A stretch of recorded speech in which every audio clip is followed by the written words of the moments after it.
جامعہ اہل حدیث لاہور پاکستان میں علوم دینیہ کی تعلیم و ترویج کا مرکز۔ ہر قسم کی تعریفیں بڑھائیں کبریائیں اللہ وحدہ لا شریک کے لیے، جو اس کائنات کا خالق مالک مدبر الامور ہے۔ بے شمار اور ان گنت درود و سلام ہوں سید الکونین خاتم النبیین محمد الرسول اللہ صلی اللہ علیہ وسلم کی ذات گرامی پہ۔ یہ سورہ فتح 26واں پارہ سورہ فتح کی آخری آیت ہے۔ اس میں اللہ تعالیٰ نے رسول اللہ صلی اللہ علیہ وسلم کے صحابہ کا مقام اور ان کی عظمت کا تذکرہ کیا ہے، کیونکہ یہاں ایک دعویٰ ہے اور دعوے کے اوپر جو دلیل ہے وہ بھی اللہ تعالیٰ نے بڑی مضبوط دی ہے۔ محمد الرسول اللہ، محمد صلی اللہ علیہ وسلم اللہ کے رسول ہیں، یہ ایک دعویٰ ہے۔ اور اس دعوے کی دلیل کیا ہے؟ والذین معہ، یعنی رسول اللہ کے نبی ہونے کی دلیل آپ کے صحابہ ہیں۔ اور اللہ تعالیٰ گویا کہ فرما رہے ہیں کہ اگر تم نے میرے پیغمبر محمد الرسول اللہ صلی اللہ علیہ وسلم کو سمجھنا ہے تو ان کو سمجھنے کے لیے رسول اللہ کے صحابہ کو سمجھو، پھر تمہیں معلوم ہوگا کہ محمد الرسول اللہ صلی اللہ علیہ وسلم کتنے عظیم پیغمبر ہیں اور ان کی دعوت کتنی عظیم تھی۔ والذین معہ، وہ لوگ جو ان کے ساتھ ہیں، اشداء علی الکفار رحماء بینہم، کفار کے خلاف بڑے سخت اور آپس میں بڑے رحم دل ہیں۔ اور یہ ان کی نشانی ہے، اللہ تعالیٰ نے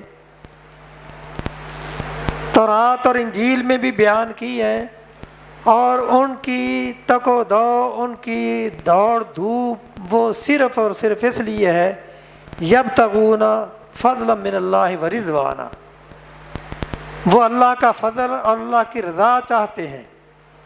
اللہ کی رضا حاصل کرنے کی خاطر انہوں نے بڑی بڑی قربانیاں دیں۔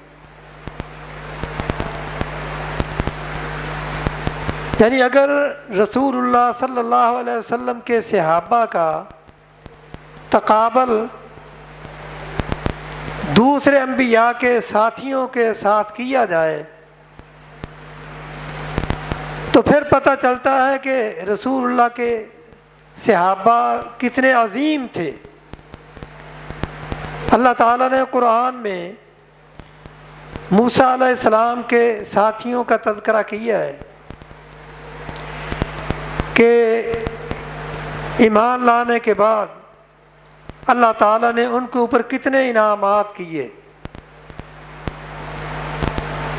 اگر ان کو کہیں سائے کی ضرورت پڑی تو اللہ تعالیٰ نے بادلوں کو سائبان ان کے لیے بنا دیا، پانی کی ضرورت پڑی تو اللہ تعالیٰ نے ان کے لیے پتھر سے چشمے جاری کر دیے۔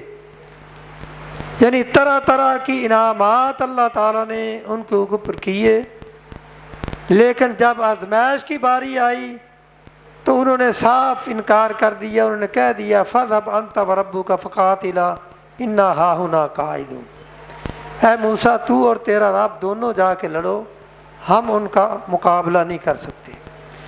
اور ادھر رسول اللہ صلی اللہ علیہ وسلم کے صحابہ، ان کو ایمان لانے کے بعد سے کتنی اذیتوں کا سامنا کرنا پڑا، کس قدر انہوں نے مشکلات کو اٹھایا۔ یعنی ان کے خلاف ظلم کی آندیاں چلیں، ان کے خلاف ظلم کے طوفان چلے۔ ایمان لانے کے بعد ان کو زندہ جلایا گیا اور ابلتے ہوئے تیل کے کڑاہوں میں ان کو پھینک دیا گیا اور ان کے گلے میں رسیاں ڈال کے ان کو پتھریلی زمین پہ گھسیٹا گیا، تختہ دار پہ ان کو لٹکایا گیا۔ ایمان لانے کے بعد آل یاسر کو کس طرح اذیتیں پہنچائی گئیں، حضرت سمیہ رضی اللہ تعالیٰ عنہ کی ٹانگیں 2 اونٹوں سے باندھ کے کس طرح مخالف سمت پہ ان اونٹوں کو چلایا گیا، حضرت خبیب رضی اللہ تعالیٰ عنہ کو کس طرح تختہ دار پہ لٹکایا گیا۔ لیکن یہ ساری اذیتیں، سارے معاملات انہوں نے خندہ پیشانی سے برداشت کیے اور انہوں نے اس کلمے پہ کوئی آنچ نہیں آنے دی جو کلمہ انہوں نے پڑھا تھا۔ سب ظلم برداشت کیے۔ حضرت ابو بکر رضی اللہ تعالیٰ عنہ اور دوسرے صحابہ کو ایمان لانے کے بعد بمائے رسول اللہ صلی اللہ علیہ وسلم کے شیب ابی طالب میں قید و بند کی صعوبتیں برداشت کرنا پڑیں، وہاں بند کر کے ان کا بائیکاٹ کیا گیا، ان کا کھانا بند کیا گیا، ان کا پانی بند کیا گیا، اپنے عزیز و اقارب کے ظلم ان کو سہنے پڑے، بیوی بچوں سے ان کو جدا کر دیا گیا، مال و دولت سے ان کو جدا کر دیا گیا، یعنی شروع سے لے کے وہ سختیاں جھیلتے رہے، آزمائشوں میں مبتلا رہے۔ لیکن جب مدینہ میں گئے، کفار مکہ ان کے اوپر حملہ آور ہوئے، رسول اللہ صلی اللہ علیہ وسلم نے جب ان کو اکٹھا کر کے مشورہ لیا کہ اب یہ حملہ آور ہوئے ہیں تو ان کا مقابلہ کیسے کیا جائے، حضرت ابوبکر رضی اللہ تعالیٰ عنہ، عمر فاروق رضی اللہ تعالیٰ عنہ، دیگر مہاجر صحابہ، انہوں نے آپ کو یقین دہانی دلائی کہ ہم ہر قدم آپ کے ساتھ ہیں۔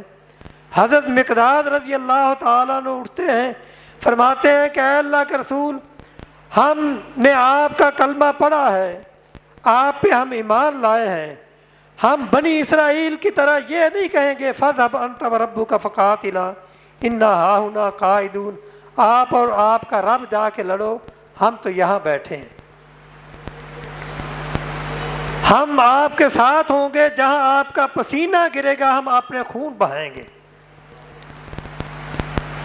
لیکن رسول اللہ صلی اللہ علیہ وسلم پھر دوبارہ ترغیب دلاتے ہیں کہ مجھے مشورہ دیا جائے، کیونکہ انصار کی طرف سے کوئی جواب نہیں آیا تھا۔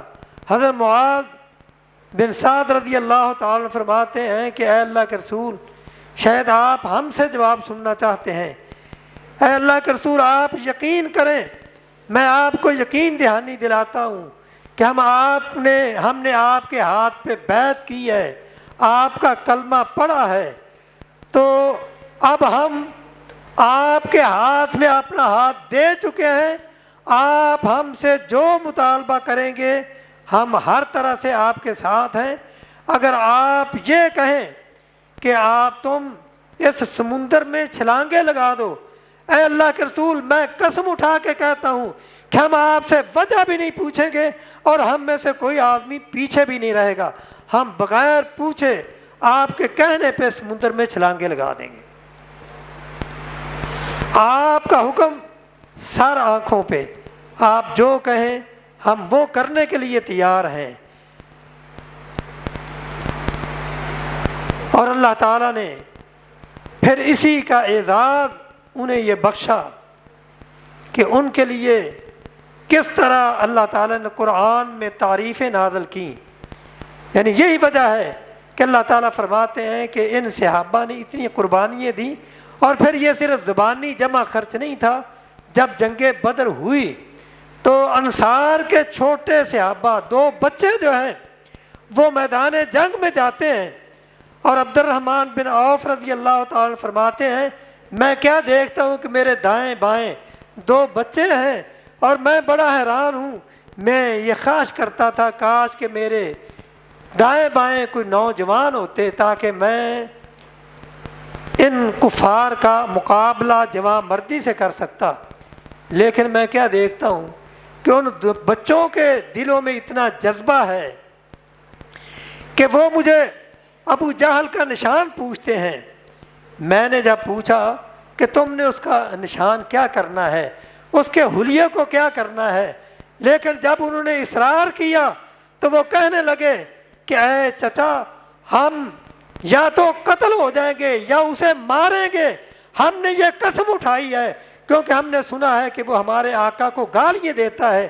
حضرت عبد الرحمن کہتے ہیں رضی اللہ تعالیٰ عنہ میں نے اشارہ کیا، اور اشارہ کرنے کے بعد میں کیا دیکھتا ہوں کہ وہ اس طرح ابو جہل کی طرف لگتے ہیں جس طرح باز اپنے شکار کے اوپر جھڑپتا ہے، باز اپنے شکار کے اوپر حملہ آور ہوتا ہے، اس طرح وہ حملہ آور ہوتے ہیں۔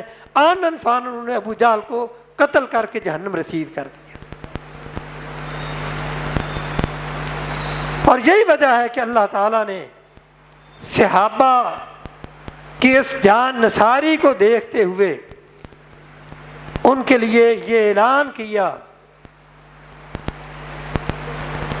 کہ اللہ تعالیٰ کہیں ان کے بارے میں کہتے ہیں اولئک هم المفلحون ولکن اللہ حبب الیکم الایمان وزینہ فی قلوبکم وکرہ الیکم الکفر والفسوق والعصیان اولئک هم الراشدون۔ اور اسی لیے اللہ تعالیٰ فرماتے ہیں اولئک الذین امتحن اللہ قلوبہم للتقوی لہم مغفرۃ واجر عظیم۔ اللہ تعالیٰ فرماتے ہیں کہ میں نے ان کے دلوں کا امتحان لیا اور ان کے دلوں میں تقوی کے علاوہ اور کوئی چیز ہی نہیں تھی۔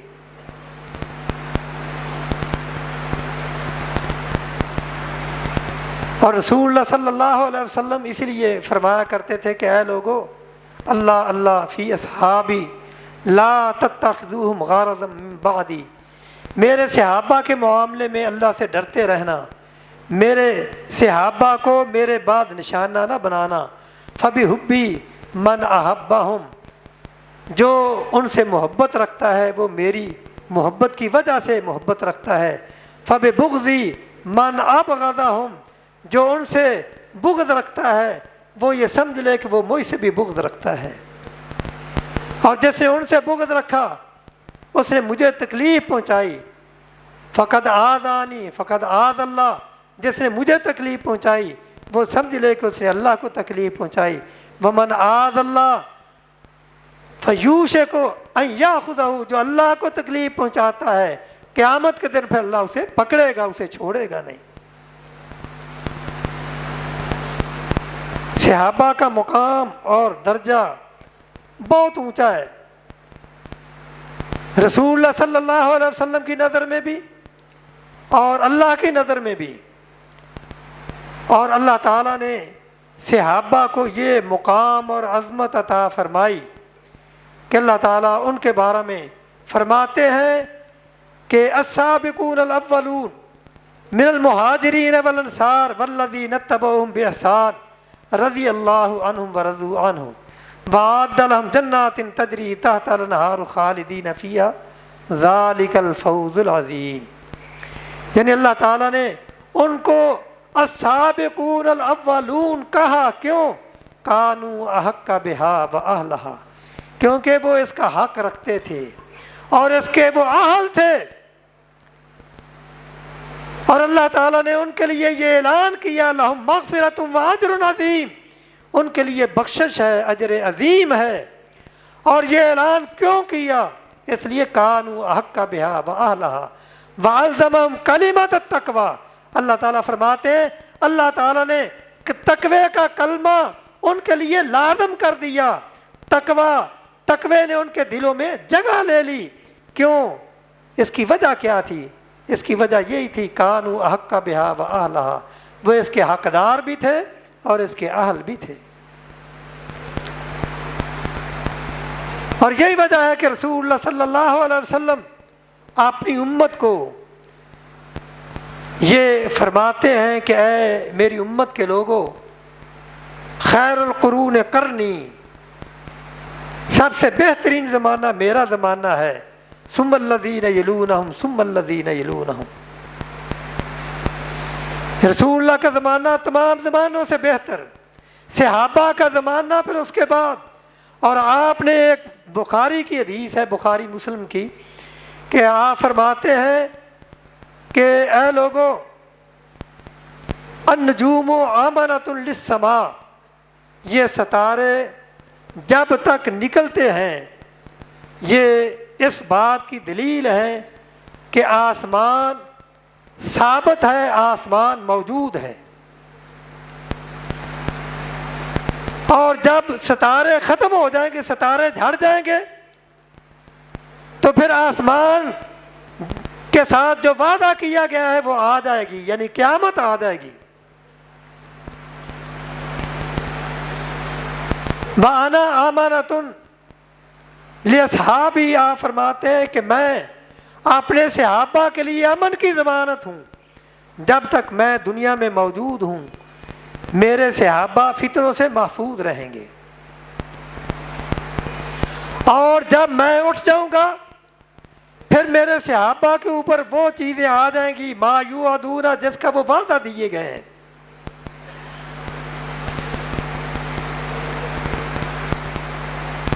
وَأَصْحَابِي آمَنَةٌ لِأُمَّتِي، اور میرے صحابہ وہ میری امت کے لیے ضمانت، امن کی ضمانت ہیں۔ اور جب میرے صحابہ اٹھ جائیں گے تو میری امت پہ وہ فتنے آئیں گے جن فتنوں سے ان کو ڈرایا گیا ہے۔ تو آپ ذرا اندازہ کریں کہ رسول اللہ صلی اللہ علیہ وسلم کے صحابہ جب تک موجود رہے امت فتنوں سے محفوظ رہی۔ صحابہ کے اٹھ جانے کے بعد امت کس طرح فتنوں میں مبتلا ہے، اور آج تک فتنوں میں مبتلا ہے۔ اور اللہ تعالیٰ صحابہ کے بارے میں فرماتے ہیں کہ اولئک هم المؤمنون حقا، میرے نبی کے صحابہ وہ سچے اور پکے مومن ہیں۔ کیوں؟ اس لیے کہ اللہ تعالیٰ نے ان کے دلوں کو ایمان سے مزین کیا ہے۔ وَلَٰكِنَّ اللَّهَ حَبَّبَ إِلَيْكُمُ الْإِيمَانَ وَزَيَّنَهُ فِي قُلُوبِكُمْ وَكَرَّهَ إِلَيْكُمُ الْكُفْرَ وَالْفُسُوقَ وَالْعِصْيَانَ۔ اللہ تعالیٰ فرماتے ہیں میں نے صحابہ سے کفر کو دور کر دیا، ان کے دلوں کو میں نے ایمان سے مزین کر دیا ہے۔ تو جب اللہ تعالیٰ نے صحابہ کے دلوں کو ایمان سے مزین کیا ہے تو پھر ان کو ایمان سے دور کون کر سکتا ہے؟ اولئک کتب فی قلوبہم الایمان بروح منہ، اللہ تعالیٰ فرماتے ہیں کہ میں نے ان کے دلوں کو ایمان سے پر کر دیا ہے، ان کے دلوں میں ایمان کو رکھ دیا ہے۔ صحابہ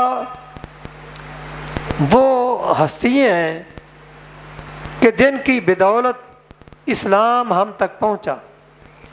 اگر رسول اللہ صلی اللہ علیہ وسلم کے درمیان سے صحابہ کو نکال دیں تو پورا دین مشکوک ہو جاتا ہے، قرآن مشکوک ہو جاتا ہے۔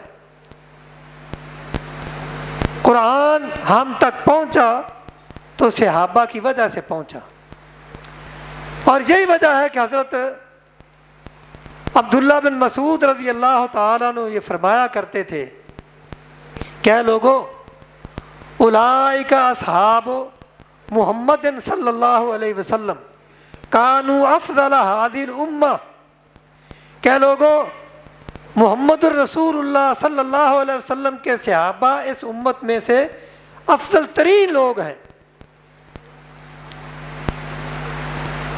صحابہ کا معاملہ تمام امتوں سے الگ تھلگ ہے۔ یعنی آپ قرآن میں پڑھتے ہیں کہ موسیٰ علیہ السلام کے ساتھیوں نے موسیٰ علیہ السلام کا مشکل وقت میں ساتھ دینے سے انکار کر دیا، اور عیسیٰ علیہ السلام کے ساتھیوں نے 30 درہم لے کے عیسیٰ علیہ السلام کو گرفتار کروا دیا۔ لیکن رسول اللہ صلی اللہ علیہ وسلم کے صحابہ کو جب پوچھا گیا کہ اے خبیب، کیا آپ چاہتے ہیں کہ آپ بچ جاتے اور آپ کی جگہ محمد الرسول اللہ ہوتے؟ وہ فرماتے ہیں تم میری جان تو کیا، میں تو یہ بھی نہیں چاہتا کہ میری جان کے بدلے میں رسول اللہ کو ایک کانٹا چبھے۔ یعنی آپ اندازہ کریں کہ رسول اللہ کے صحابہ کتنے جان نثار تھے۔ اور پھر جو کفار کے ساتھ جنگیں ہوئی، ان میں صحابہ نے کس طرح اپنی جانوں کو رسول اللہ پہ نشاور کیا۔ جنگ احد میں دیکھ لیں کہ آپ کو بچانے کی خاطر صحابہ نے اپنی کتنی جانیں قربان کی۔ حضرت طلحہ رضی اللہ تعالیٰ عنہ آپ کے آگے ڈھال بن کے کھڑے ہیں اور فرماتے ہیں اللہ کے رسول آپ اپنا سر اونچا نہ کریں، کہیں ایسا نہ ہو کہ آپ کو تیر لگ جائے، میں آپ کے طرف آنے والے تیروں کو اپنے جسم پہ برداشت کروں گا۔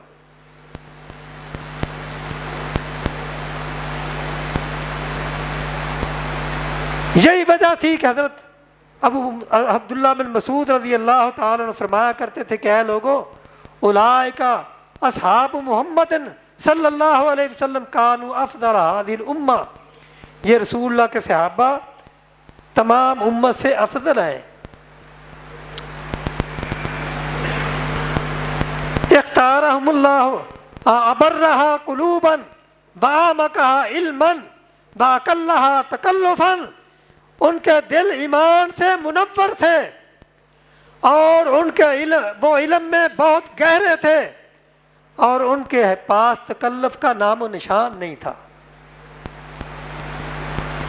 اختارہم اللہ لصحبت نبیہ ولاقامت دینہ، اللہ تعالیٰ نے ان صحابہ کو اپنے نبی کی صحبت کے لیے چن لیا اور اپنے دین کی مدد کے لیے ان کو چن لیا۔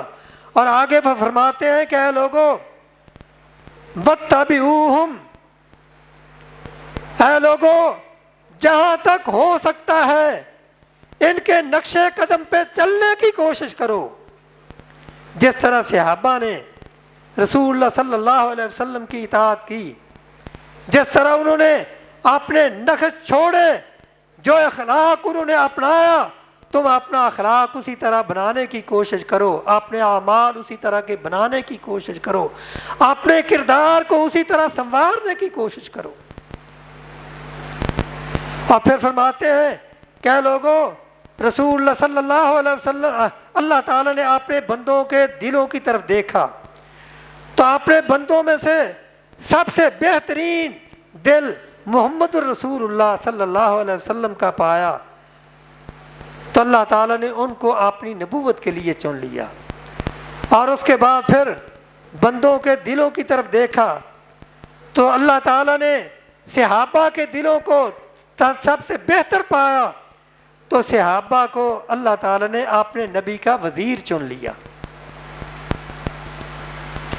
یہ کردار تھا صحابہ کا، یہ ان کا عمل تھا، جس کردار کا تذکرہ اللہ تعالیٰ قرآن میں کرتے ہیں اور ان کو یہ کہتے ہیں کنتم خیر امت اخرجت للناس، اور کہیں ان کے لیے فرماتے ہیں الیوم اکملت لکم دینکم واتممت علیکم نعمتی، اور کہیں پوری امت کو مخاطب کر کے اللہ کی طرف سے یہ فرمایا جاتا ہے فَإِنْ آمَنُوا بِمِثْلِ مَا آمَنْتُمْ بِهِ فَقَدْ اهْتَدَوْا، اے میرے صحابہ میں اس بات کا اعلان کرتا ہوں اگر آپ کے بعد میں آنے والے آپ کی طرح ایمان لائیں گے تو وہ ہدایت یافتہ ہیں۔ اگر آپ کے ایمان کو وہ اپنے لیے معیار نہیں بنائیں گے، فَإِنَّمَا هُمْ فِي شِقَاقٍ، پھر سمجھ لو کہ وہ بہت دور کے اختلاف پہ ہیں، وہ بہت دور چلے گئے ہیں۔ یعنی صحابہ کا ایمان ہمارے لیے معیار ہے، اور اللہ تعالیٰ نے ان صحابہ کو اپنے دین کے لیے منتخب کیا، اور یہی وجہ ہے کہ صحابہ کا یہ حال تھا کہ اگر وہ جنگل کے درندوں کو آواز دیتے تو وہ بھی ان کی بات مانتے۔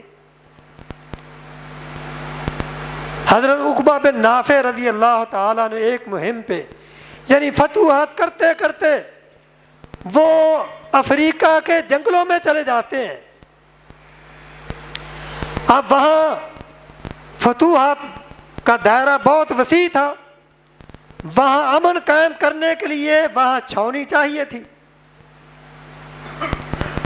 تو انہوں نے افریقہ کے گھنے جنگلوں میں چھاؤنی بنانے کا ارادہ کیا، لیکن وہاں مشکل یہ تھی کہ وہاں ہر قسم کے درندے، شیر، چیتے اور یعنی دنیا جہاں کے جتنے درندے تھے وہاں پائے جاتے تھے۔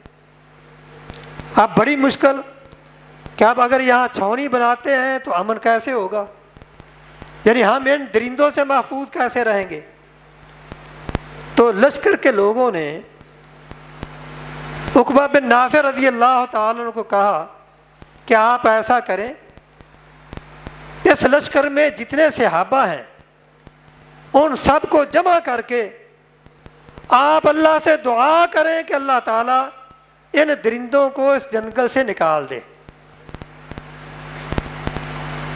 تو عقبہ بن نافع رضی اللہ تعالیٰ نے جتنے اس لشکر میں صحابہ تھے ان سب کو جمع کیا، جمع کرنے کے بعد دعا کی، اور دعا کرنے کے بعد یہ اعلان کر دیا گیا، یا ایھا الحشرات والسباع، ایس جنگل کے درندوں اور موذی جانوروں، فرجعوا فإنا نازلون، ہماری طرف سے یہ اعلان ہے کہ نحن اصحاب محمد صلی اللہ علیہ وسلم، ہم محمد الرسول اللہ صلی اللہ علیہ وسلم کے ساتھی ہیں۔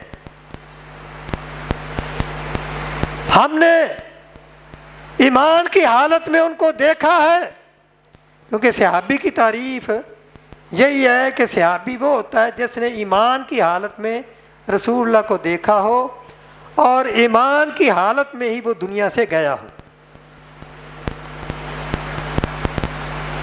اعلان ہوتا ہے کہ یا ایھا الحشرات والسباع نحن اصحاب محمد صلی اللہ علیہ وسلم، اے اس جنگل میں رہنے والے موذی جانوروں اور درندوں، ہم محمد الرسول اللہ کے ساتھی ہیں اور ہمیں یہاں چھاؤنی بنانے کی ضرورت ہے، فرجعوا، تم یہاں سے چلے جاؤ، اور یہ بات یاد رکھو، انا نازلون، ہم یہاں اترنے والے ہیں، یہاں ٹھہرنے والے ہیں، اور اس کے بعد اگر ہم نے تم میں سے کسی کو دیکھا قتلنا ہو، ہم اسے قتل کر دیں گے۔ پھر دنیا نے دیکھا کہ یہ اعلان سننے کے بعد شیرنیاں اپنے بچوں کو اپنے منہ میں ڈالے ہوئے وہ جنگل خالی کر رہی ہیں، سانپ اپنے بچوں کو لے کے وہاں سے نکل رہے ہیں۔ یہ کس بات کی یہ نشانی تھی؟ یہ اللہ تعالیٰ نے ان کی مدد کیوں کی؟ اس لیے کہ انہوں نے آڑے وقت میں، مشکل وقت میں رسول اللہ صلی اللہ علیہ وسلم کا ساتھ دیا، اور اللہ تعالیٰ نے دنیا کو دکھا دیا جو میرے نبی کا ساتھ دینے والا ہے، جو میرے نبی پہ ایمان لانے والا ہے، میں اسے کسی وقت بھی بے یار و مددگار نہیں چھوڑتا، حتیٰ کہ ان کی بات درندے بھی سنتے ہیں اور موذی جانور بھی سنتے ہیں۔ وہ درندے اور یعنی موذی جانور ان کا اعلان سن کے وہ جنگل خالی کر گئے اور انہوں نے وہاں چھاؤنی بنائی اور وہ علاقے فتح ہوئے. یہ تاریخ ہے. اور اسی طرح اور بھی بہت سے واقعات تاریخ میں صحابہ کے ملتے ہیں. لیکن اصل بات یہ ہے کہ اللہ تعالیٰ نے ہمیں ان آیات میں یہی بات سمجھائی ہے کہ میرے نبی کے صحابہ وہ قابل احترام ہیں، ان کا ادب ملحوظ خاطر رکھو، اور جو ان کا ادب نہیں کرتا وہ اس کی لیے پھر اللہ کی طرف سے یہ اعلان ہے.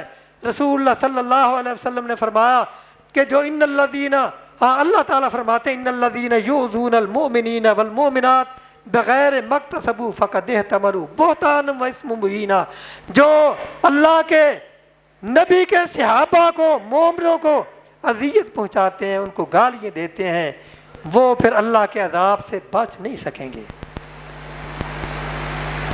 بلکہ رسول اللہ نے فرمایا کہ جب تم سنو کہ کوئی کسی صحابی کو گالی دیتا ہے تو تم ان پہ لعنت بھیجو. اور اللہ تعالیٰ کہ رسول صلی اللہ علیہ وسلم نے فرمایا کہ میرے صحابہ کو اذیت دینے والے وہ مجھے اذیت دینے والے ہیں، اور جو مجھے اذیت دیتا ہے وہ اللہ کو اذیت دیتا ہے. جو اللہ کو اذیت دیتا ہے اللہ تعالیٰ پھر قیامت کے دن اسے چھوڑیں گے نہیں. اللہ تعالیٰ سے دعا ہے اللہ تعالیٰ ہمیں صحابہ کا احترام کرنے کی توفیق عطا فرمائے. اور ان لوگوں کو بھی ہم یہ دعوت دیتے ہیں کہ صحابہ کے دشمنوں، ان کو برا بھلا کہنے والوں، ابھی وقت ہے کہ توبہ کر کے مسلمان ہو جاؤ، توبہ کر لو، مگر نہ پھر قیامت کے دن جو تمہارا حشر ہوگا وہ کوئی نہیں جانتا. اللہ تعالیٰ ہم اللہ تعالیٰ سے ان کے حق میں بھی دعا کرتے ہیں اللہ تعالیٰ ان کو سمجھ عطا فرمائے کہ وہ اہل بیت کی آڑ میں صحابہ کو برا بھلا کہتے ہیں. صحابہ کو برا بھلا کہنے والا اس کا ایمان محفوظ نہیں ہے. اللہ تعالیٰ ہمیں صحابہ کا احترام کرنے کی توفیق عطا فرمائے اور ان کے نقش قدم پہ چلنے کی توفیق عطا فرمائے. وآخر دعوانا